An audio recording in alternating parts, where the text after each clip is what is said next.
오늘 첫 번째로는 예수님께서 두로 지방으로 피난 가신 것을 말씀하고 있습니다. 예수님은 자신이 어렸을 때 자라셨던 그 나사렛 동네, 그리고 청소년기를 보내었던 가버나움, 근데 이런 도시에 큰 부흥이 일어나기를 원하셨습니다. 그래서 예수님은 많은 말씀을 준비하시고, 많은 기적을 준비하시고, 많은 축복을 준비하셔서 그 동네에 가서 말씀을 전하시고 병자를 고치려고 하셨습니다. 근데 놀라운 것은 예수님이 자라셨던 그 동네, 예수님을 잘 아는 사람들이 예수님을 믿으려고 하지 않았습니다. 오히려 예수님을 배척하고 또 예수님을 죽이려고 음모를 꾸미고 있었던 것입니다. 이것은 비유를 하면 어떤 사람이 지푸라기에 불을 붙이려고 횃불을 갖다 대는데 지푸라기가 너무 얼어 있어서 불이 안 붙는 것과 같습니다. 예수님의 고향 나사렛, 가버나움, 갈릴리 여러 지역은 너무나도 오랫동안 침체되어 있었기 때문에 그들의 마음은 얼음장과 같았습니다. 그래서 예수님께서 말씀을 전하시고 능력을 행하시려고 해도 그들은 받지 않았습니다. 그리고 부흥의 불도 일어나지 않았던 것입니다. 그들이 예수님을 자꾸 죽이려고 하기 때문에 예수님은 어쩔 수 없어서 이방 지역인 두로 나라로 피난을 가셨습니다. 왜냐하면 아직 예수님이 죽으실 때가 안 되었기 때문에 그런 것입니다. 7장 24절을 보면 예수께서 일어나사 거기를 떠나 두로 지방으로 가서 한 집에 들어가 아무도 모르게 하시려 하나 숨길 수 없더라. 예수님은 정말 이해할 수가 없었습니다. 예수님은 갈릴리에 큰 부흥과 축복을 주시려고 참 엄청난 말씀을 준비해 가지고 오셨습니다. 누구든지 예수님의 말씀을 믿기만 하면, 누구든지 예수님의 말씀을 받아들이기만 하면 병이 낫고 천국 백성이 되고 하나님께서 영생을 주실 것입니다. 하나님은 지금 막 천국을 박앤세일을 하려고 하고 있습니다. 유대인들은 누구든지 예수님 앞에 나와서 자기 어려움을 호소하기만 하면 어려움이 해결되고 병이 낫고 환난이 없어지는 그런 준비를 예수님은 다 해가지고 오셨습니다. 그러나 유대인들은 예수님이 과거에 목수였다는 것입니다. 예수님은 학벌이 없다는 것입니다. 그래서 예수님 학벌 없는 사람의 말은 우리 안 듣겠다. 예수님은 가난하기 때문에 예수님 말씀 안 듣겠다. 성공도 못한 사람이 무슨 남을 가르치려고 하느냐. 그 대신에 예수님을 막 미워하고 죽이려고 하기 때문에 예수님은 두로 지방으로 피난을 가셨습니다. 근데 두로 지방에도 유대인들이 상당히 많이 살고 있었습니다. 거기 회당도 있었습니다. 그 회당에서는 율법을 가르치고 있었습니다. 근데 놀라운 것은 무엇인가 하면 두로 있는 유대인들 중에서 이 갈릴리나 예루살렘에 갔다가 예수님의 말씀을 들은 사람들이 있는 것입니다. 이제 그 사람들이 이제 모여서 예수님에 대한 이야기를 하고 있었습니다. 그때 한 이방 여자가 기동량으로 예수님에 대한 이야기를 듣게 된 것입니다. 그는 회당의 멤버가 아닙니다. 멤버십을 가질 수가 없어요. 근데 사람들이 막 예수에 대해서 이야기하는 것을 듣고, 야, 이분이야말로 하나님의 아들이시구나. 이분이야말로 유대인들이 기다리고 기다리던 바로 그 하나님의 선지자구나 하는 생각을 하게 되었습니다. 근데 이 여자는 집안에 어려운 문제가 무엇인가 하면 이 어린 딸이 귀신이 들려서 막 발작을 하고 있는 것입니다. 이 여자는 스로보닉에 여자였는데 아프리카 계통의 베니게인과 구별하기 위해서 시리아 계통의 베니게인이다.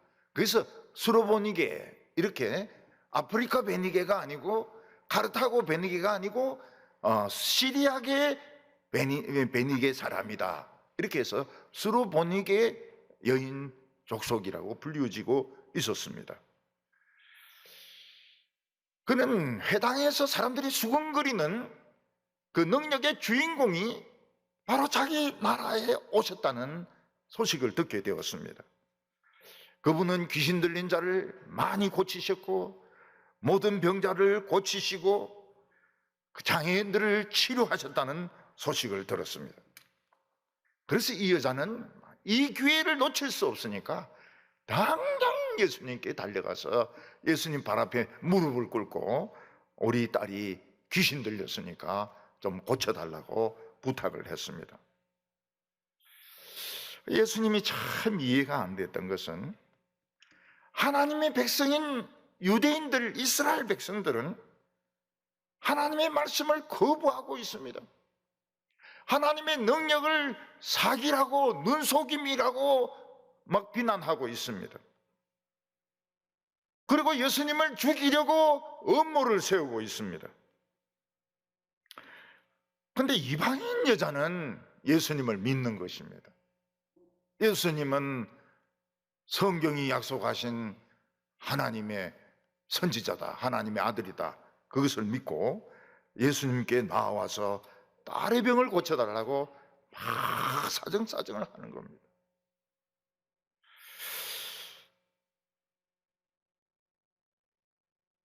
예수님이 떡을 주고 싶어 하는 사람들은 떡을 안 먹으려고 그래요.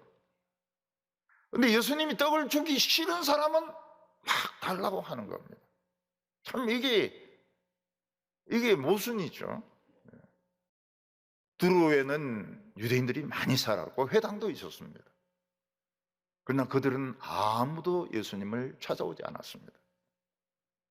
그런데 이 이방인 여자는 예수님에 대해서 기독량을 하고 이분이 오실 메시아라는 걸 알았습니다. 하나님의 아들이라는 것을 믿었습니다. 그래서 예수님에게 달려와서 딸 귀신 들린 거 고쳐달라고 막 매달리게 된 것입니다. 오늘 여기 두 번째는 예수님의 그 거절이 나오게 됩니다. 하나님께서는 우리에게 은혜를 주시기 전에 우리의 믿음을 꼭 테스트를 해보십니다.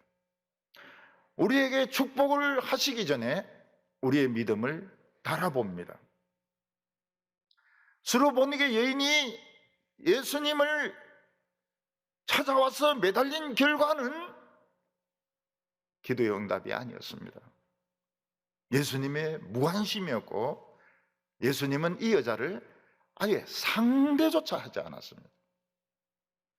25절과 26절을 보면 이에 더러운 귀신 들린 어린 딸을 둔 한 여자가 예수의 소문을 듣고 곧 와서 그 발 앞에 엎드리니 그 여자는 헬라인이요 수로보니게 족속이라 자기 딸에게서 귀신 쫓아내어 주시기를 간구하거늘. 우리는 이 여자 아이의 상태를 짐작할 수 있습니다. 여자 아이는 귀신이 들렸는데 여자의 목소리가 아니고 남자 어른의 목소리를 냅니다. 귀신의 소리를 내는 거예요. 그리고 다른 사람이 하는 말을 하나도 못 알아듣습니다. 자기가 누군지도 모르고 아버지가 누구고 엄마가 누군지도 모르고 이방저방 막 쫓아다니면서 소리 지르고 광기를 부리고 집에서 막 짐승 같은 행동을 하는데 아무데나 배설을 하고 그런 것도 먹으려고 하고 이러는 것입니다. 그래서 사람들은 그 집에 안 옵니다. 미친 애가 있기 때문에 사람들은 그 집에 찾아오질 않습니다. 그러나 엄마는 달라요. 엄마는 어떻게 딸을 버릴 수가 있습니까? 엄마는 어떻게 해서든지 딸을 치료하고 싶었습니다. 그런데 유대인들이 손손손 하는 것이 귀신을 쫓아내고 병을 낫는 능력의 주인공이 이 두로에 와 있다는 것입니다. 여자는 당장 예수님께 달려가서 예수님 앞에 엎드려서 자기 딸을 고쳐달라고 애원을 했습니다. 그런데 예수님은 아예 상대를 하지 않았습니다. 마태복음에 보면 아예 들은 채도 하지 않았다고 했습니다. 말씀의 주인공이 오고 능력의 주인공이 왔지만은 예수님은 이 간절하게 원하는 여인을 상대조차 하지 않았습니다. 그러나 이 여자는 예수님을 끝까지 물고 늘어줬습니다. 예수님이 저쪽으로 가려고 하시면 글로 무릎으로 기어가가지고 막 딸 살려달라고 그러고, 또 이쪽으로 가려고 그러면 이쪽으로 막 기어가지고 살려달라고 하고, 예수님을 놓치질 않았던 것입니다. 그리고 이 여자는 큰 소리로 외쳤습니다. 다윗의 자손 예수여, 우리 딸의 귀신 들린 것을 고쳐주소서. 마태복음에 보면 예수님을 다윗의 자손이라고 부르고 있습니다. 그런데 이 다윗의 자손이란 이 칭호는 아무나 쓸 수 있는 게 아닙니다. 다윗의 자손, 이 다윗의 자손은 앞으로 오실 메시아에 대한 이 암호 같은 이름이었던 것입니다. 다윗의 자손, 이 말은 이스라엘 백성들만 부를 수 있는 것이지 이방인들은 이런 말을 쓸 자격이 없는 겁니다. 그러니까 이 여자는 예수님을 다윗의 자손이라고 부르면 안 되는 겁니다. 이거는 오직 이스라엘 백성들, 포로되고 고통 가운데 있고 병든 이스라엘 백성들만 부를 수 있는 이름인 것입니다. 그래서 예수님은 아무 대꾸도 안 하십니다.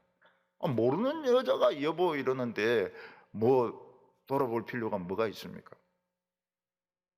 너희는 너희 신이나 찾아가서 기도해라. 바알을 찾아가고 아세라를 찾아가고 그거 가서 기도해라고.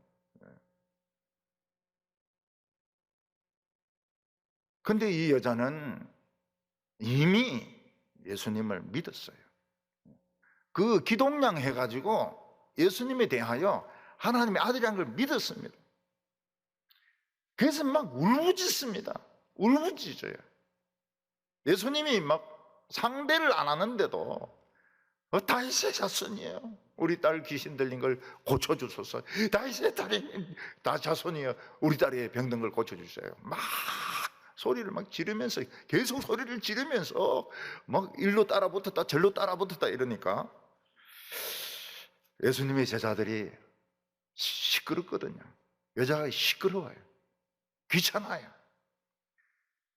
그래서 예수님, 이 여자 너무 시끄러운데 막 아직 그 귀신 좀 쫓아내주고 그냥 집으로 보내버리십시다.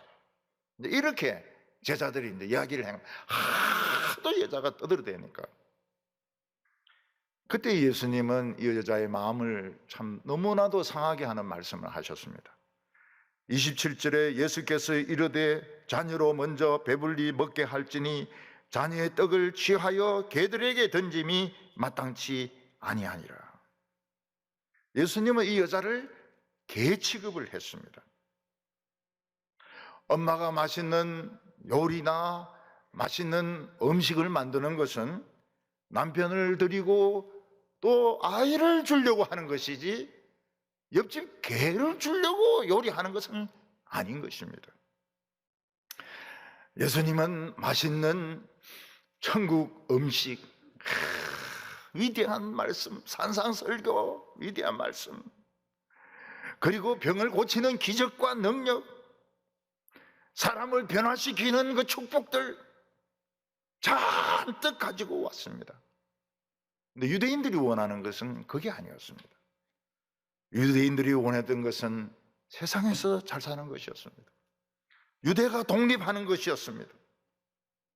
이 세상에서 존경받으면서 오래오래 사는 것이었지 하나님의 말씀, 하나님의 축복이 아니었던 것입니다. 그런데 이방 여자는 다윗의 자손이라 하면서 막 딸의 병을 고쳐달라고 막 자꾸 늘어지는 겁니다. 예수님의 아이러니가 이겁니다.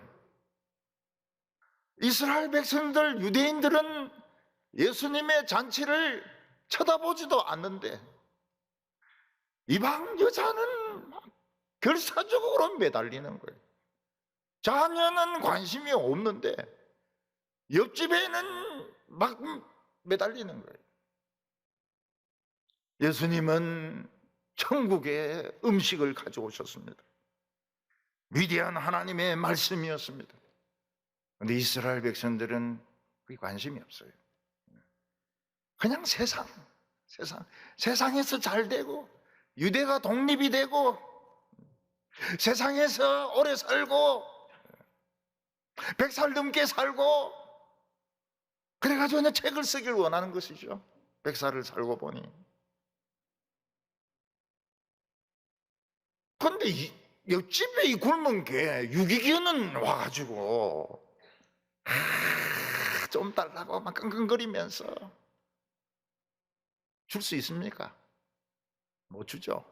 우리 새끼들이 이게 아직 입도 안 됐는데 유기견이 와가지고 갈비를 달라 그러고 잡채를 달라고 하면 패가지고 쫓아버려야지 이걸 줄 수 있습니까?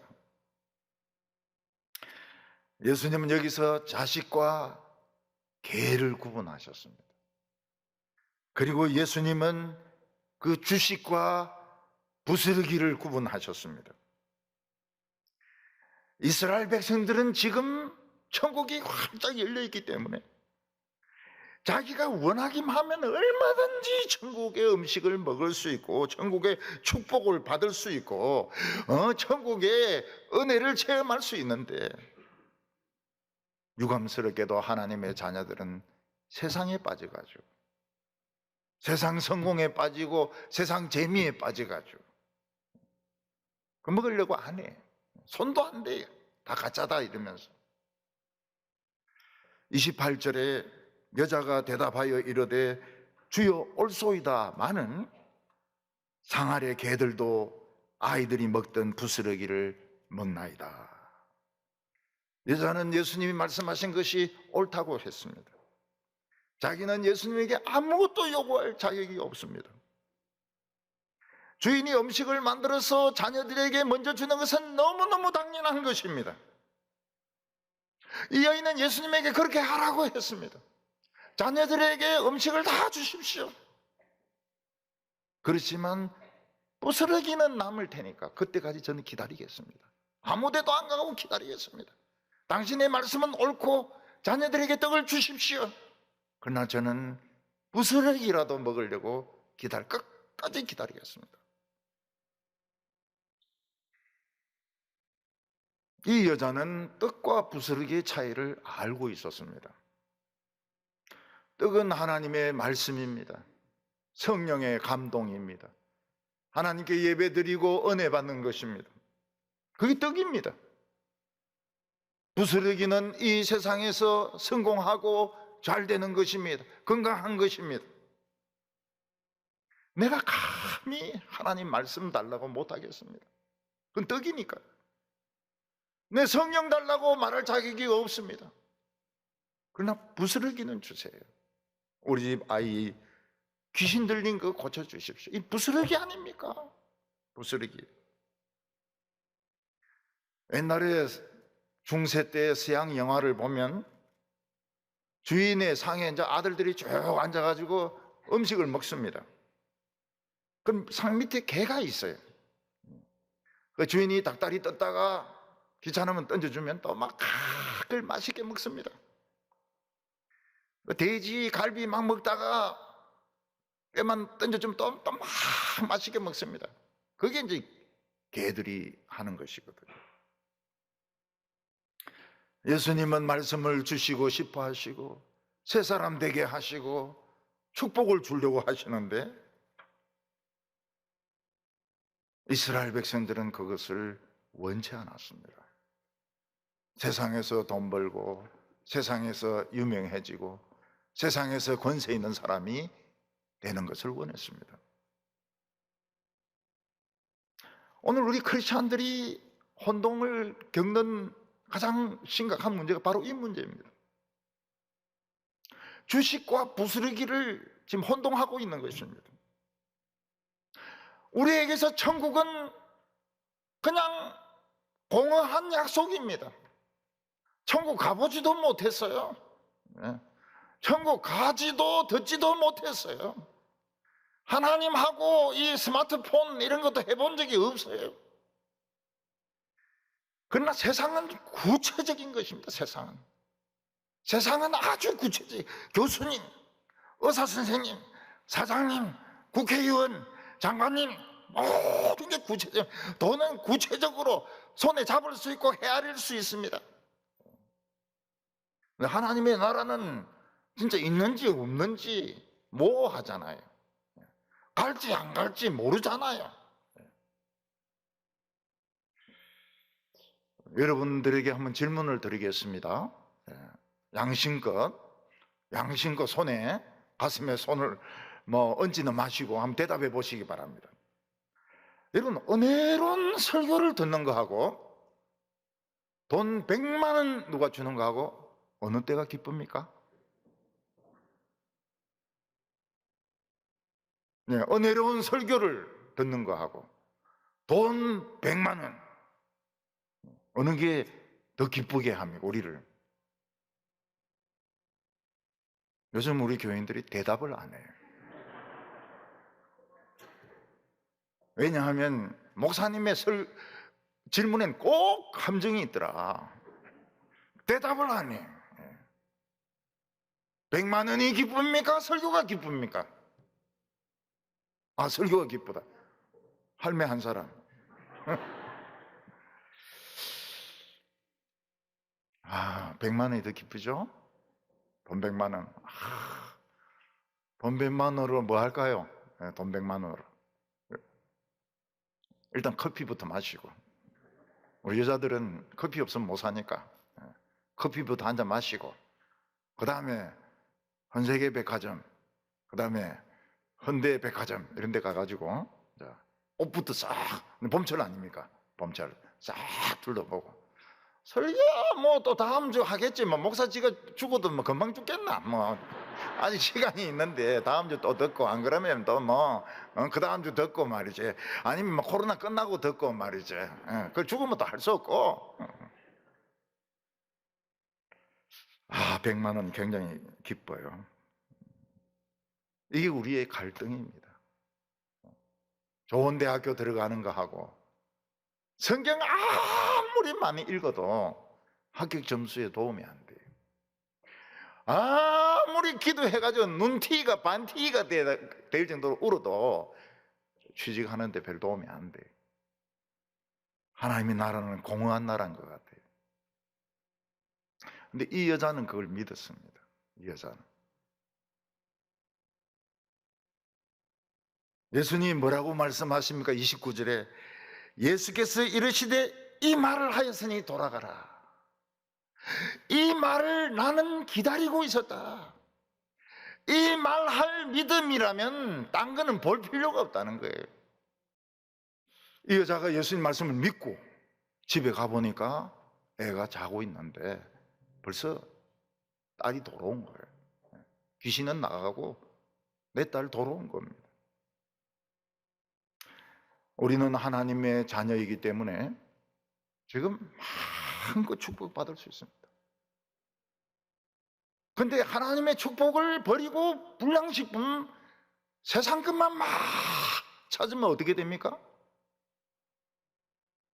죄송하지만 유기견이 되는, 하나님의 눈에는 유기견이 되는 겁니다. 주걱으로 맞아야 돼요. 그러니까 돈 벌지 말라 소리가 아닙니다. 하나님 말씀 듣고 하나님 말씀 붙들고 그래도 공부를 하는 거예요. 하나님 말씀 붙들고 또 사업을 하는 거예요. 그 하나님의 자녀의 특권이죠. 그런데 말씀은 이거는 눈에 안 보이는 거니까 이거는 공허한 것이고 믿는 형식이나 내고 나는 세상을 제일로 삼겠다 개 되는 겁니다. 개. 하나님의 눈에는 그거밖에 안 되는 겁니다. 성경에 이 내용이 기록이 되어 있는 것은 모든 병을 예수님이 고칠 수 있다는 것을 말씀하시는 겁니다. 우리 성도들 예수님께 매달려서 모든 병 다 치료되고 천국의 축복을 누리시기를 바랍니다.